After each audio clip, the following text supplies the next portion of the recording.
We're visiting with Tom Stecher this morning. What's today, the 27th of March 2015. And another in our series of interviews that we've been conducting on the history of Western Dubuque. And Tom has some really strong, good insights, I know, as far as how he became involved or became a student at West Dubuque. How about, Tom, maybe go back to that period of time in the late 50s, early 60s. Where did you kind of get started with your school experience back then? Okay, Bob. Thank you for interviewing me. I'm very happy to participate in this because I've told my wife many times that my days at Western Dubuque High School were among the happiest days of my life, and hopefully I can shed a little light on why I have continued to feel that way over my lifetime, and now I'm age 66. Where'd the time go? I know it. In 2 years, we'll be celebrating our 50th class reunion. Right. Just to go back, I grew up on a farm in Centralia, and I was the fourth of 5 kids. My older brothers and sisters, my younger sister and I went to the St. John the Baptist Catholic grade school in Piasta, just 2 miles away. And there was a small high school that at one time was a Catholic high school, but then it became a public high school. And my 3 older siblings actually graduated from the Piasta High School. Sandra in 1957, Ken in 1960, and Bill in 1962, and Bill, by the time Bill graduated in 62, the West Dubuque district had already been formed. The new high school in Epworth was under construction, but while it was under construction, there was a couple of years, I believe the graduating class of 61 and the graduating class of 62, the Epworth and Piasta high schools were actually satellite high schools of the new fledgling West Dubuque district. So I graduated from the grade school in Piasta in 1963, but starting in 7th grade, the district was newly formed, and those of us that were in the high school, in the grade school at Piasta, we were very excited about this new development for high school, and I was always interested in sports, and my 7th grade year, which would have been the 61-62 school year, there was a new young teacher right out of college that came to teach at the Piasta West Dubuque location, and that young man's name was Tom Wickham, and he taught history among other things, and was also the varsity boys baseball and basketball coach. And after school let out in grade school during the basketball season, before the bus would come, I would dash out of the school and run across and watch the varsity team scrimmage and shag balls for him and everything. And I got to know Tom Wickham through that experience. And Tom Wickham was only like 23 years old at the time, and he was an excellent basketball player himself. And I was just in awe of the guy, and I thought, that's when my dream started to be formulated, that, boy, someday I would love to go to West Dubuque High School and play basketball for Tom Wickham. So that just became a fixation and a goal that I had. So I graduated in '63 from Piasta High School, started at West Dubuque the fall of 1963, which would have been the second year that the building was open. And I'll never forget the first time I walked into the new gymnasium at West Dubuque. I thought I was walking into Madison Square Garden. because the gymnasiums at Piasta and Epworth high schools were just little cracker boxes, and to see that gymnasium at West Dubuque, I was just in awe. So that's kind of the background of my family and how I first became acquainted with Western Dubuque, and how I got started there. So was there some discussion or whatever in your family as far as where you would go to high school at that point? You know, it's funny, Bob, because and Mr. Drexler would be in a much better position to talk about this than me. But when I was in 7th grade, the indication was that the Piasta Parish was fully supportive of this new West Dubuque district and West Dubuque High School. And as a result, the Piasta graduating class from grade school the year before me, as well as my class, the vast majority of us did go to Western Dubuque in Epworth. However, when I was in 8th grade, something must have changed. I do know we got a new archbishop in the Archdiocese of Dubuque at that time, and maybe he had a different philosophy, but I can distinctly remember Father Churchill from Farley coming to talk by invitation of Father Breitbach from Piasta, coming to talk to our 8th grade class about going to Farley St. Joe's Catholic High School. And I remember it as being kind of put in terms of, this is what you need to do. Okay. But those in my class, we had been operating under the assumption that our parish was supportive of West Dubuque, and we had made up our minds in 7th grade that we were going to West Dubuque, and we did, with one exception. But then subsequent classes, the class behind me and the class after that, the majority of them did go to Farley St. Joe's.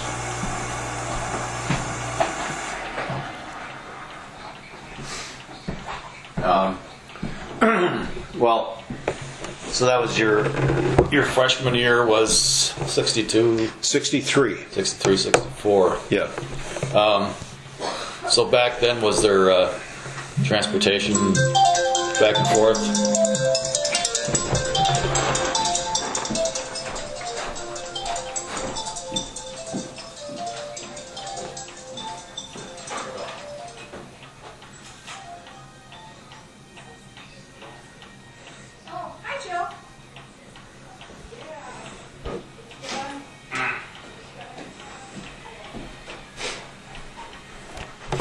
Bob, you had asked a question about transportation to school at West Dubuque.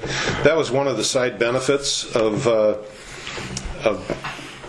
going to West Dubuque, because the school bus did come as far as Centralia, where I was living with my parents on the farm, and Centralia was the eastern boundary of the West Dubuque School District, and our farm was located right on Old Highway 20, which is now Old Highway Road. And the bus stopped right at the end of our driveway. So it was very convenient for my parents. They didn't have to pull away from their chores or anything. All I had to do was be ready to hop on the bus, and they dropped me off when school was out at the end of the day. So it worked out very well transportation-wise. Was that first year at West Dubuque, did they have the kitchen facilities at that time? Yes. They did have the kitchen facility, and actually, the first year that West Dubuque was in operation, they didn't have the gym the full year. The gym was not finished until about January or February of the first year that it was in operation. So when I started there in the fall of '63, the gym had barely been used, because that was the last thing that they finished off with the new high school building. What are your memories as far as some of the teachers you had back then? I can't tell you how much of a difference it was between grade school and high school. It seemed like in grade school the emphasis was on discipline and memorization. And when I started high school, it was such a huge difference. First of all, you had the freedom of going from one classroom to the next. Every class that you had, you got out in the hallway and you walked to a different classroom.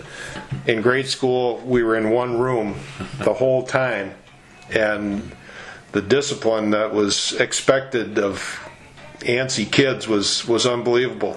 So first of all, you had the feeling of the freedom of movement. The other thing that really made an impression on me was how young so many of the teachers were at West Dubuque. It was a new district, so Mr. Drexler and Mr. Buckman had to staff it with a new staff of teachers. And a lot of the teachers, such as Tom Wickham, Don Hermson, Carl Hang, Tom Kilberg, people like that, they were like my older brothers and sisters. They were so young, and they were fun. They were energetic. They were athletic. When I went out for sports, they were right out there with us, pushing and shoving and running and shooting and everything. And it was just such a fun atmosphere because of the youthfulness of the school, the youthfulness of the teaching staff, and it was a very positive environment. Here were all these kids from all these little farms and very small towns, from this huge school district, coming together. So we were meeting new kids from all over the area, and it was like a whole new world opened up to me. It was just the greatest experience. You mentioned going out for the athletics, and what did you do regarding back and forth to home and back for practice and that sort of thing? That was not easy. I was the only boy at home during my high school years. My two older brothers one was in seminary and one was in the military. My dad did not give me up readily to play sports. I really had to battle to do that. After I attained some success, he was proud of me for doing it, but it was very difficult, and he there was no transportation provided by my parents to get back and forth. So what I did, and this was before light buses were even in place, some of the older kids from the Piasta area, like the Weiderts, I would catch rides with them, and so often Tom Wickham in basketball or Carl Hang in baseball, they would even drive me home. Okay. So I basically had to find my own transportation. Right. Okay.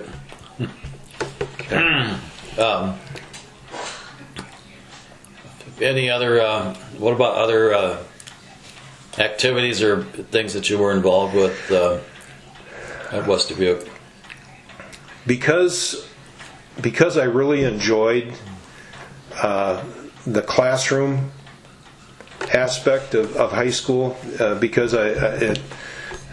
this new energy that I found for going to school, I ended up being a good student, which shocked me greatly. I made the honor roll, was named to the National Honor Society my sophomore year, so I wasn't involved because of my obligations at home to help my dad on the farm. I wasn't able to participate in band or theater or chorus or anything like that. I focused on my studies, and I focused on basketball during the winter months and baseball during the warm months, and that's about all I could do. Okay. You know, because like I said, I had a lot of obligations. And this is kind of a funny side note, that in basketball, Tom Wickham did end up to be my varsity coach junior and senior year, and Don Hermson was my coach freshman and sophomore year. But Tom Wickham knew that when we had practice after school, that I had to be done by 5:30, and because he knew that if I wasn't home to help my dad finish up with the milking and the chores, that he would have to answer to my dad. So, can you imagine that today? Incredible. Yeah. So I had a good experience educationally.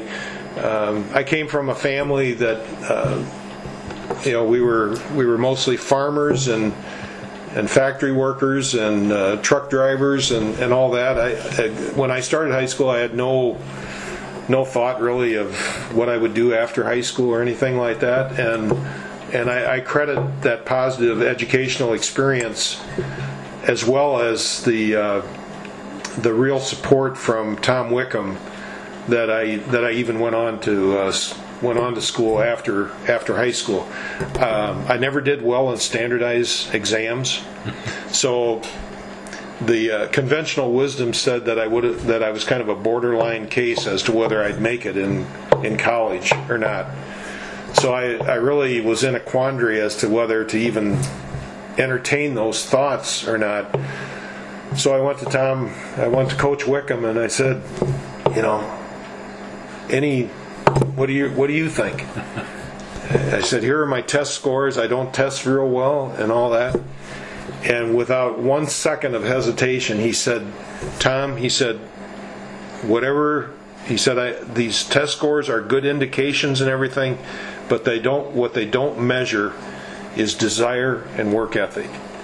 And he said, you have both of those. And he said, you will not have any problem. So then you made the decision to pursue your education at where? Loras College. Did you have any other options besides that? Or? I had a couple of scholarship offers. I had three. I had one from Stout State, Albert Lee, and one other school to play basketball. But even though I had a great varsity career, I really didn't feel I was good enough to play at the college level, and I'll tell you why. I did not play one coached game of basketball until my freshman year of high school. Mm-hmm.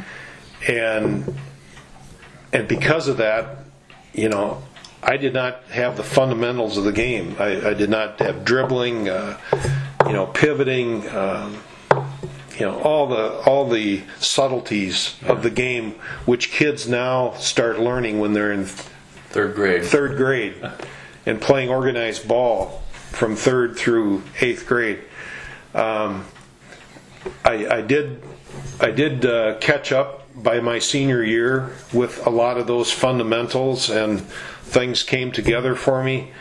But I just felt that the guys that I would be competing against at the college level, I felt that they had an advantage, a real advantage. And the other thing is, I wanted to focus on my education, and the expectation was that I would pay for my own college education. That didn't even come in question. So by living at home, I was able to work 3 or 4 part-time jobs. I worked on construction during the summer, and and all that, and by virtue of doing that, I paid my own way through college. I worked on construction during the summer. I refereed basketball. I filed property tax papers at the Dubuque County Courthouse. I did work for other farmers in the area. I did odd jobs for people that I met by doing construction work during the summer. I met the superintendent. I worked 2 summers on the Kennedy Mall project while it was being built. Okay. The summers of '68 and '69. And the superintendent of that job was a guy by the name of Joe Bernardi, and he was from Youngstown, Ohio, and he hired me to do his yard work and stuff. Okay. And he paid me very well. He paid me what I was making as a union laborer on the construction job. So, but I was still able to play a lot of sports. Dubuque at that time had an excellent city rec league, and actually the West Dubuque teachers invited me to play on their team. And Bob, you were part of that too.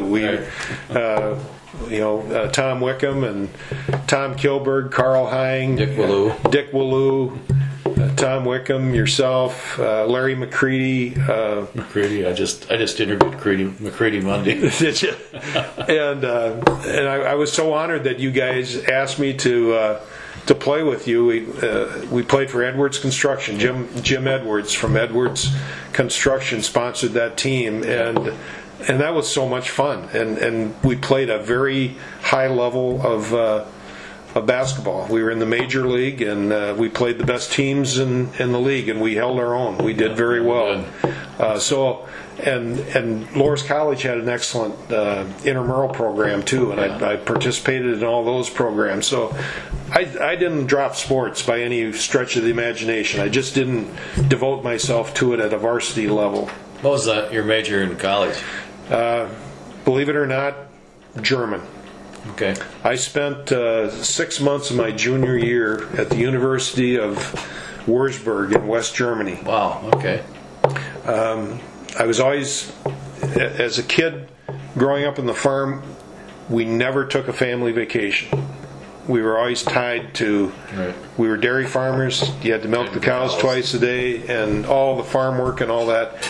And over the years, I really had a desire to do something different and travel. The other thing, I thought I was going to get drafted to go to Vietnam after I graduated from college. I had a student deferment for 4 years, and I thought, I'm going to do something wild and crazy. And I applied as a private student. It wasn't an exchange program or anything, and I actually had to go to Germany first and pass a foreign language equivalency exam to be admitted into the University of Würzburg. So I did that, and I passed the exam. I spent a semester, the second semester of my junior year over there, did a lot of traveling, looked up my roots. My grandfather Stecher came from Switzerland, connected with a bunch of relatives that never did immigrate to this country. I was the only German major. My dad was always worried, what are you going to do with a German major? I said, I don't know, Dad, but I sure enjoy what I'm doing.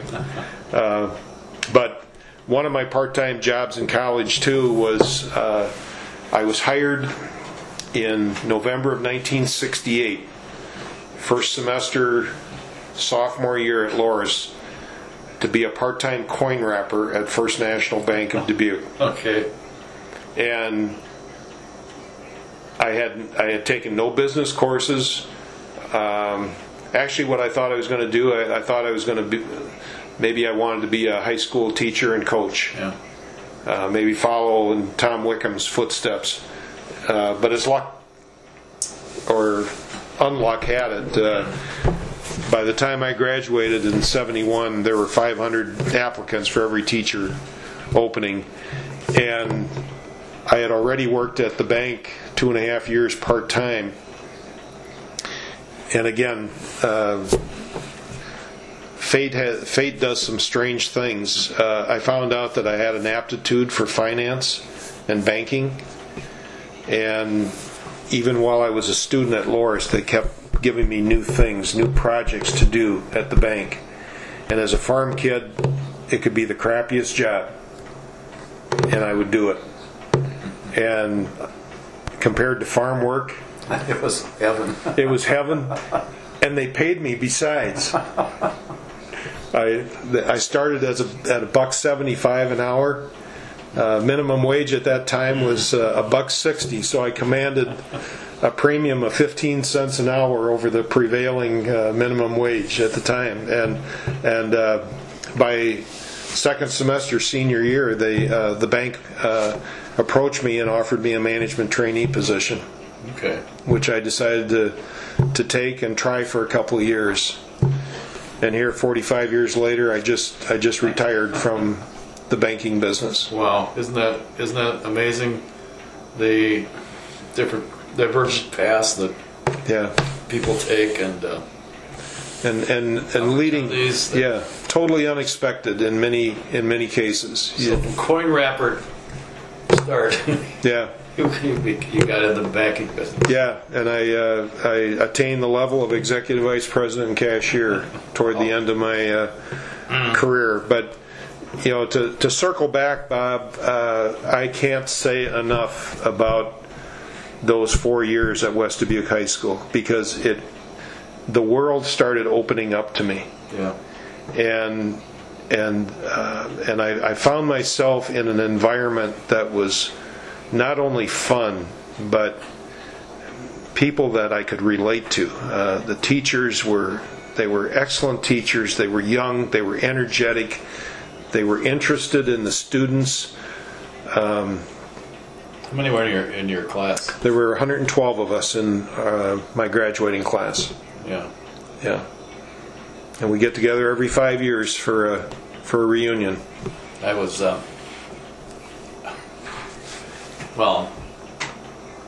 in doing a lot of the research and whatever for the project, it was a original plan to build a high school was that they would build for a capacity of 240. That would be the most students that ever would ever possibly attend West Dubuque. And the irony of all that,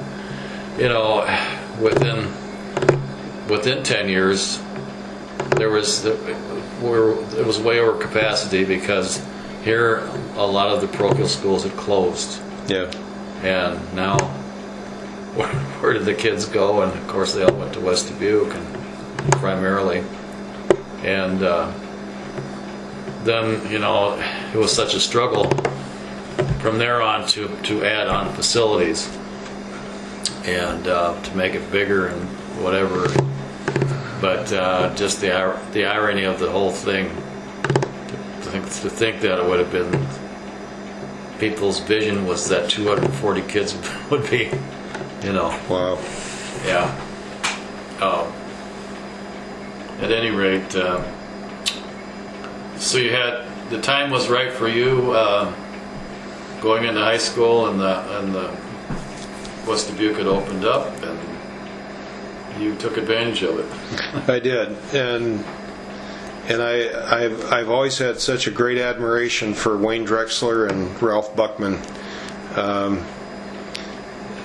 Didn't have as much contact with Wayne Drexler as Ralph Buckman, because Ralph was the principal of the high school, and he was known as a very strong disciplinarian. He was a World War II veteran, and he was a no-nonsense guy. But I'll tell you, we got a lot of rough kids from schools. Some of the kids that got kicked out of the Catholic grade schools ended up at West Dubuque. And if you would ask any of these tough guys from those days what they thought of Ralph Buckman, they would have nothing but praise for him, because Mr. Buckman was tough, but he was fair, and he also had a sense of humor.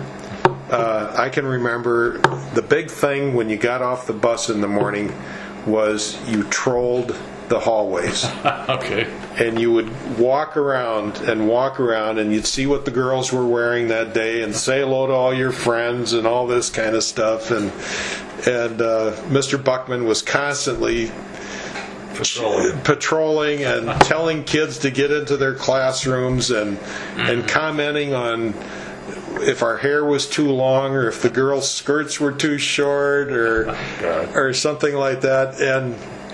But the one thing that I always admired about Mr. Buckman was that he was tough, and I was at the end of his discipline a couple of times, but he never carried a grudge.